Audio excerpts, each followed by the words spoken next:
When preparing for an office assistant interview, focus on key questions like, how do you prioritize tasks?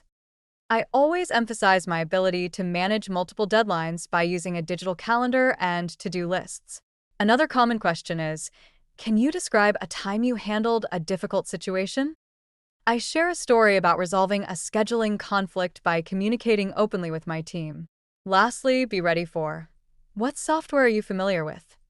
I highlight my proficiency in Microsoft Office and project management tools.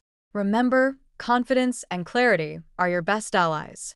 When preparing for an office assistant interview, focus on key questions like, how do you prioritize tasks? I always emphasize my ability to manage multiple deadlines by using a digital calendar and to-do lists. Another common question is, can you describe a time you handled a difficult situation?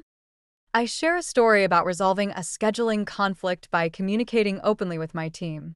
Lastly, be ready for, what software are you familiar with? I highlight my proficiency in Microsoft Office and project management tools. Remember, confidence and clarity are your best allies.